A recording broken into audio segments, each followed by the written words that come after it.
Thank you for joining us here on the National Communications Network.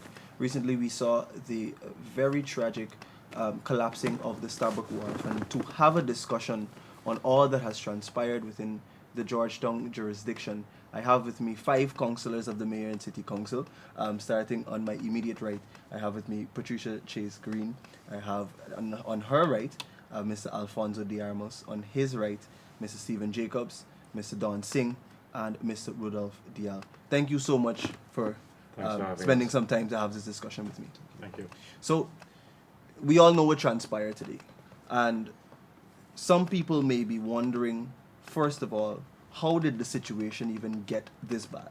Ms. Chase Green, you've spent some time around the Mayor and City Council. Give us a backdrop and an overview of how we even got to the place where the Stabroek Wharf could collapse. First, thank you for having me here. The history of the Stabroek Market is well known to everyone. That wharf is used for vendors of provisions and things that come from the interior and Essequibo and all of that. Boats used to moor against those wharf for offloading and so. Sometime in 2014, 13, recognized the deterioration because the vendors would complain very often about boards dropping off and everything. And the clerk of market's office was also on that wharf, and so it was decided that we would close off the wharf. The wharf was condemned and closed off, but as usual, the vendors still went ahead. They were still using it. Come 2018, when I became mayor in 2016, we looked at it and we condemned it all over again, taped it off, put up notices that no one should be there. There was a discussion between the Mayor and City Council and the central government then to do the rehabilitation of the wharf. Mm-hmm. There is a model that was put out and accepted by both parties. The standoff came when the question was asked, where would the vendors who were previously occupying the wharf go? And there was no guarantee that those vendors would be replaced back on the wharf. And that was the beginning and the ending of it. I served my term as mayor. We continue to look at it. But as usual, the council, even the market is the second largest revenue earning area. We were not able to garner enough money, and it couldn't be done by us alone. We would have had to have some collaboration with somebody. That has not been happened, but there have been several times we would have condemned, taped it off, sent constables to check, but people always go in and sneak in and sleep, actually live there sometimes. Most recently, 2 weeks ago, we went to a walkabout and we found people were there. We talked about the danger of it, and that was supposed to be coming up at our statutory meeting. Again, how best we could see to demolish the wharf, but nature had it before and collapsed on us. Mr. Diarmos, you have the opportunity, like everybody else on this panel, to see the efforts that are made by particularly PPPC councillors on the Mayor and City Council to have a lot of work done in the Georgetown municipality. Talk to us a little bit about some of the efforts that have been made by you and your colleagues, and maybe even what has not allowed those things to come to fruition. So we're we're a new council. Most of us are first-time councillors. We've been there 9 months, and already it has been the most frustrating, unproductive time that we have seen at council. Unfortunately, we don't have the majority, and council is just, it's a talk shop. It's an exercise in frustration. Nothing really gets done. We sit around the horseshoe for hours, Shaquan, hours, deliberate and make all sorts of grand plans, and in the end, nothing gets implemented. People refer to me in a joking manner as Mr. Timeline, because we try as much as possible to put timelines on the decisions that council makes, and still nothing gets done. The one thing that we've all been really insistent on is on the financial statements, financial status of council, because without our financial house in order, it's very difficult for us to get anything done.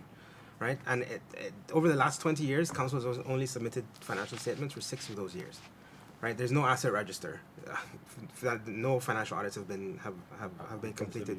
Bank statements haven't been reconciled since 2021, probably. It's in dire straits, and I have personally written to the mayor on multiple occasions requesting that financial information be compiled and be released to councillors so that we can make proper evidence-based, data-driven decisions. And none of that has happened. None of that has happened, and until the financial affairs of council are fixed, then it's very difficult for council to make decisions on upgrading and maintaining their assets, for example. We don't even know what assets a council owns because there is no asset register. Since at least the early 2000s, there's been no asset register that has been produced. So how can a council make evidence-based, data-driven decisions to maintain assets? It's just it's a Sisyphean task. Yeah. Even based on this, Mr. Jacobs, the allegation has been made and repeated several times that the mayor and city council is somehow starved of resources by central government, causing it to be handicapped to some extent in executing its duties. Are these allegations true? You know, it's definitely not. Just listening to Councillor Alfonso, would you give somebody a whole heap of cash if they're not transparent or you can't trust them? The answer would be no. And this is currently what is happening here. You need to have your books in order so that people can trust you. So there's government through us, the councillors, advocating for works to be done for the citizens of Georgetown because we feel for them. We understand them. We live in Georgetown, so we know basically what's happening. And you can see, you know, a vigorous and a robust plan to fix the city of Georgetown. If you look at cleaning, if you look at the roads being done by the government through us advocating, you can understand. You look at a subvention that was recently awarded to Georgetown. Council came together just a week ago to decide on how we should use this subvention. We know this is coming, so there's no plan or no look ahead for these sort of things, right? And what actually happened today is very, very sad, but it's a clear reflection of council. It's gross incompetence, rot, and this is what will happen. It will fall to the ground. Yeah. Mr. Singh, if I can turn to you, we saw a number of government officials, including His Excellency himself, visiting the site where the incident occurred. And we also saw the Mayor Alfred Mentor there as well. What do you make of his posture towards issues of this nature happening in the city and municipality of Georgetown? Well, his posture is always the same. It's a lot of bluster, braggadocio, false positivity. Look, this mayor, I mean, he was a deputy mayor for 4 years, and now he's been mayor for a year. This guy's like King Midas in reverse, you know. Everything he touches turns to dust.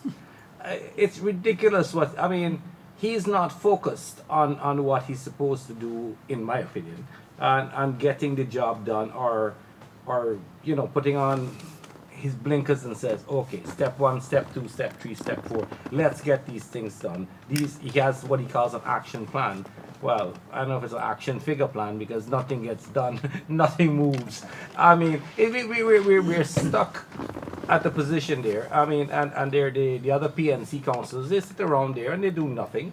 They just sit there, yes sir, no sir, okay sir. It's almost robotic how it goes on. We can't run a city like this. Today's event, sad, and we're so very happy that a lot more weren't hurt or injured, and we're very grateful and happy for that. You know, I think 3 or 4, a guy broke his arm, someone had abrasions, but thankfully nothing more than that.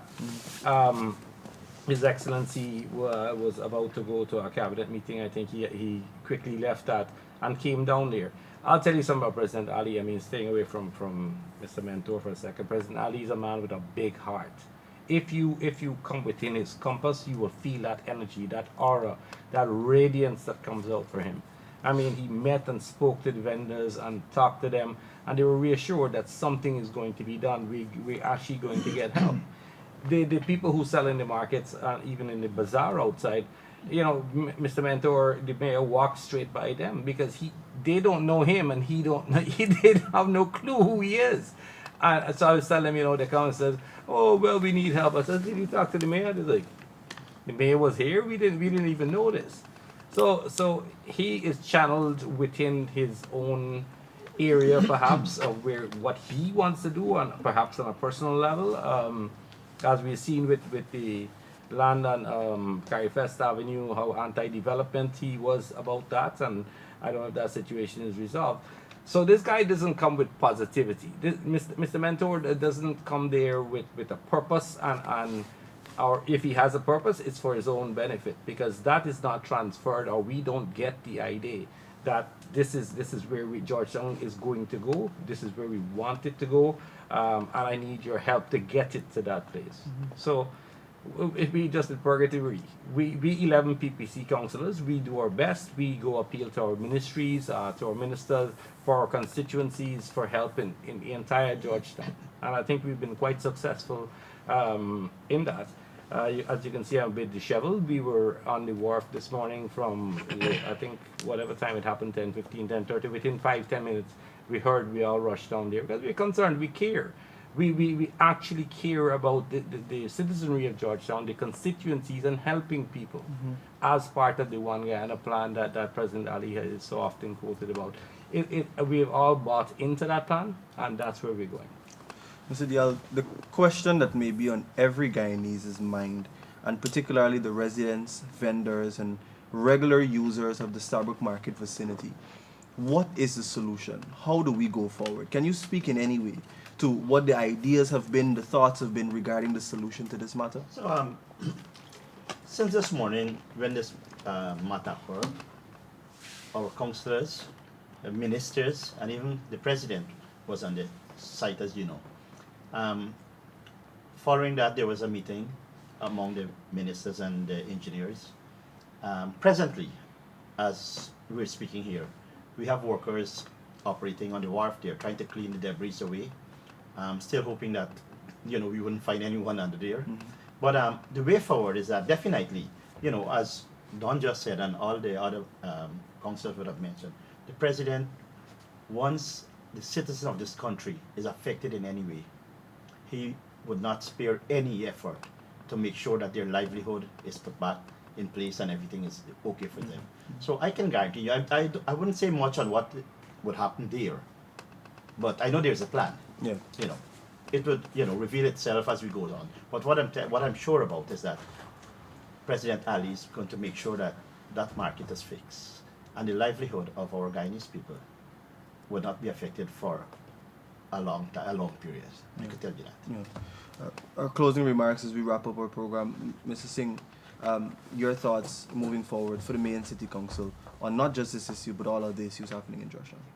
Well, Ishaquan, it's an interesting question, because I will say this. Our city has been run by one political party since independence, so that's 58 years now.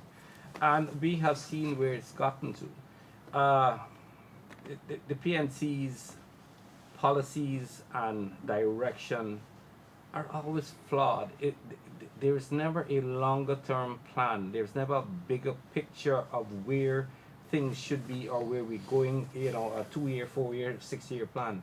And I think that has trickled down to their dominance at the city hall level. Look at City Hall itself. If the PPP hadn't stepped in and rebuilt that or rebuilding that, nothing would have been done. It would have crumbled to dust. History just ran away, because there's no people with heart. There's no people with vision. It's just, let me go see what I can get out of this, do a couple of years and disappear. And that can't work especially now with Guyana on the trajectory to where it's going. I mean, and expanding, and I have actually said this in council that the city has outgrown the Mayor and City Council, and I really do believe that. So to give you a definitive opinion of where we're going, I couldn't give you that, because the PNC have run this city to the absolute gutter, and for us to get out of there, we need a change. And maybe the citizenry of Georgetown in 2026 local government elections will give us a chance. Mr. Jacobs. Just before Dawn finished their thought came to my head. that a change is definitely needed. And we need a PPPC-led council for change, for will, for development for the citizens. You can see it from a central government perspective, how ministers operate and how His Excellency leads from the front. Not just sit in his office and talk. He's out there with the people, coming up with fix for situations, just like what he did today. But one of the things that need to happen is that the opposition need to stop blaming the government for every single thing under the sun and take responsibility for what they have to control, and that is the city of Georgetown. The mayor moves from blaming the administration to blaming central government, and that cannot continue to happen. As the leader and as the chief citizen, like he always says in council meeting, he needs to take responsibility and fix the situation. But we have an opportunity for a change, and the change is through the PPPC-led council. Thank you. Shaquan,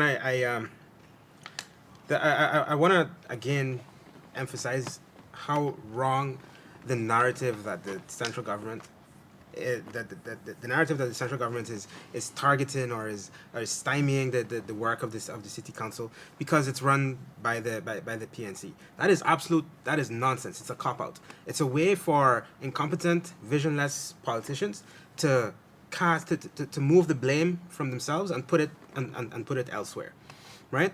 City council and I sound like a broken record, but city council cannot move forward if their financial affairs are not in order. Until that happens, it is impossible. It is impossible. It would be akin to throwing money into a dark abyss, to just give money hand over fist to city council that has zero accountability. No budget. No, there's no budget. The budget that was meant to be presented at the beginning of the fiscal year, we're in April. The first quarter of the year has come and gone. No budget has been presented as yet.